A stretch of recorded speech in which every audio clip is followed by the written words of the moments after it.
पहाड़ों के बीच फैले घने जंगलों में कई ऐसी जगहें होती हैं जिनका नाम नक्शों में मुश्किल से मिलता है, लेकिन कुछ जगहें ऐसी भी होती हैं जिनका नाम नक्शों से मिटा दिया जाता है। देवकुंड भी ऐसी ही एक जगह थी। आज अगर कोई उस इलाके में जाए तो उसे बस घना जंगल दिखाई देगा, ऊंचे देवदार के पेड़, गहरी धुंध और एक अजीब सा सन्नाटा। जंगल इतना घना है कि दिन में भी वहां सूरज की रोशनी मुश्किल से जमीन तक पहुंच पाती है। हवा जब देवदार के लंबे पेड़ों के बीच से गुजरती है तो ऐसा लगता है जैसे कोई धीमी फुसफुसाहट पूरे जंगल में घूम रही हो। लेकिन पुराने सरकारी रिकॉर्ड्स में एक नाम अब भी दर्ज है, और उस नाम के साथ जुड़ी हुई है एक ऐसी कहानी जिसे सुनकर आज भी कुछ लोग उस रास्ते से गुजरना पसंद नहीं करते।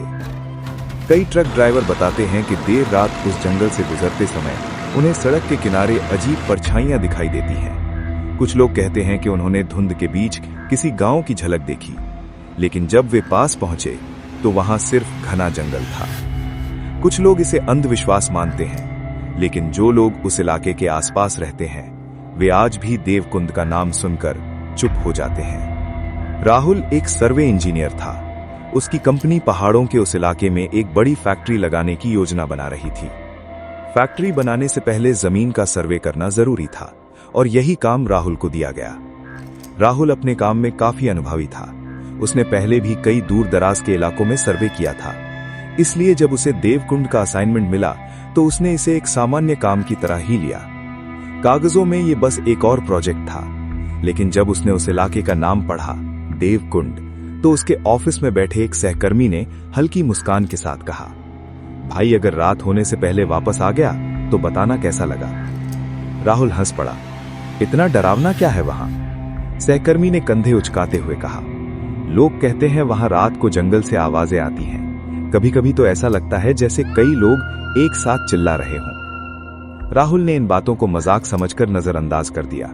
उसे लगा कि ये बस पहाड़ी इलाकों से जुड़ी हुई लोक कथाएं होंगी। जब राहुल घर पहुंचा तो उसकी पत्नी मीरा किचन में थी। राहुल ने कैजुअली बताया कि उसे कुछ दिनों के लिए पहाड़ों में जाना होगा। देवकुंड नाम का एक गांव है, वहीं सर्वे करना है। मीरा की आंखें चमक उठी। उसे हमेशा से पहाड़ों की जगहें पसंद थीं। सच में पहाड़ों में? तभी उनकी 8 साल की बेटी परी दौड़ती हुई कमरे में आई। पापा, हम भी चलेंगे। राहुल थोड़ा हिचकिचाया। उसे लगा कि शायद ये जगह परिवार के लिए सही नहीं होगी, लेकिन मीरा मुस्कुराते हुए बोली, कुछ दिनों के लिए ही तो जाना है, अच्छा रहेगा। परी की जिद और मीरा की खुशी देखकर आखिरकार राहुल मान गया। उसे बिल्कुल अंदाजा नहीं था कि यह फैसला उनकी जिंदगी का सबसे खतरनाक फैसला साबित होने वाला था। 2 दिन बाद वे कार से निकल पड़े। शहर पीछे छूटता गया।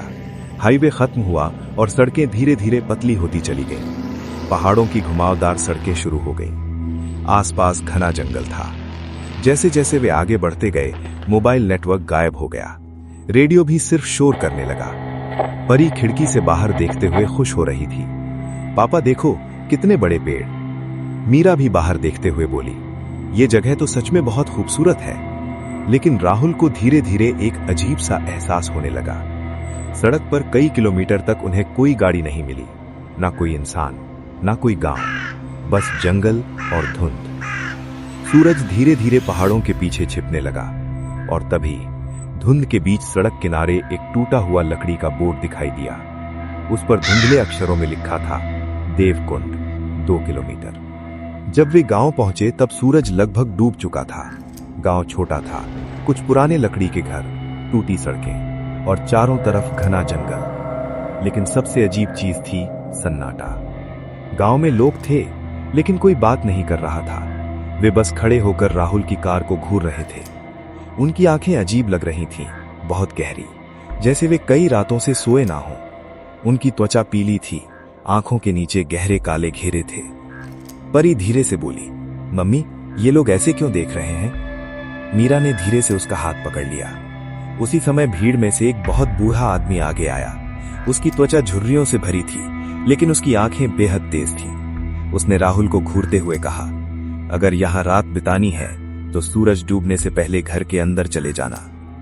राहुल ने हल्की हंसी के साथ पूछा, क्यों, रात को क्या होता है? बूढ़ा आदमी कुछ सेकंड तक उसे देखता रहा, फिर धीरे से बोला, क्योंकि रात को भूख जागती है। और वो मुड़कर अंधेरे में गायब हो गया।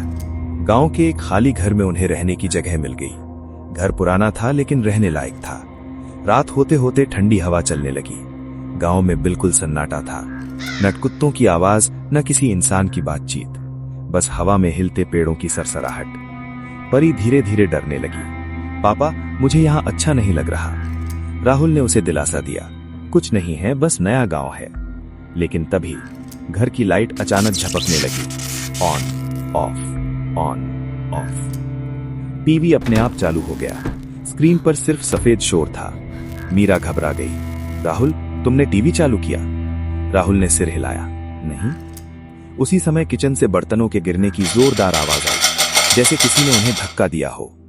राहुल तुरंत किचन में गया, लेकिन वहां कोई नहीं था। जब वो वापस कमरे में आया तो परी खिड़की के पास खड़ी थी। पापा, बाहर कोई है। राहुल धीरे धीरे खिड़की के पास गया। उसने पर्दा हटाया और जो उसने देखा उससे उसकी सांस रुक गई। गांव के लोग सड़क पर खड़े थे, लेकिन वे घरों की तरफ नहीं देख रहे थे। वे जमीन को सूंघ रहे थे, जैसे शिकारी कुत्ते शिकार की गंध पकड़ते हैं। उनमें से एक आदमी जमीन पर झुक गया। उसने मिट्टी उठाई, उसे सूंघा, फिर धीरे धीरे सिर उठाया। उसकी आंखें सीधे राहुल की खिड़की की तरफ थीं और वो मुस्कुरा रहा था। धीरे धीरे बाकी गांव वाले भी उसी दिशा में देखने लगे। राहुल समझ गया, वे उनकी गंध पकड़ चुके थे। राहुल ने तुरंत मीरा और परी का हाथ पकड़ा। हमें अभी यहां से निकलना होगा। तीनों पीछे के दरवाजे से बाहर निकले और जंगल की तरफ भागने लगे। पीछे से अचानक डरावनी गुर्राहट सुनाई दी। राहुल ने पीछे मुड़कर देखा।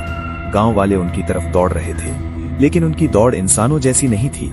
वे झटकों से आगे बढ़ रहे थे, जैसे भूखे जानवर। भागते भागते वे जंगल के भीतर एक विशाल बरगद के पेड़ तक पहुंचे। वे उसकी जड़ों के पीछे छुप गए। तभी सड़क से साइकिल की घंटी सुनाई दी। एक आदमी साइकिल से गुजर रहा था। अचानक अंधेरे से गांव वाले निकल पड़े और उस पर टूट पड़े। कुछ ही सेकंड में सब कुछ खत्म हो गया। जंगल फिर से शांत हो गया। किसी तरह राहुल, मीरा और परी जंगल पार करके मुख्य सड़क तक पहुंच गए। एक गुजरती गाड़ी ने उन्हें शहर पहुंचा दिया। अगली सुबह राहुल पुलिस स्टेशन गया। पुलिस ने उस जगह की जांच की, लेकिन वहां कोई गांव नहीं था, सिर्फ घना जंगल और एक पुराना पत्थर। उस पर लिखा था, यहाँ कभी देवकुंड गांव हुआ करता था, लेकिन 100 साल पहले इस गांव को आग लगा दी गई, क्योंकि यहाँ के लोग नरभक्षण करने लगे थे। उस रात राहुल अपने घर में सो रहा था। अचानक उसे खिड़की के बाहर से एक अजीब आवाज सुनाई दी, जैसे कोई जमीन को सूंघ रहा हो। धीरे धीरे खिड़की पर उंगलियों के निशान दिखाई देने लगे। राहुल का दिल तेजी से धड़कने लगा। उसने धीरे से पर्दा हटाया और बाहर अंधेरे में कई आंखें चमक रही थीं, जैसे देवकुंड के लोग अब भी अपना शिकार ढूंढ रहे हैं।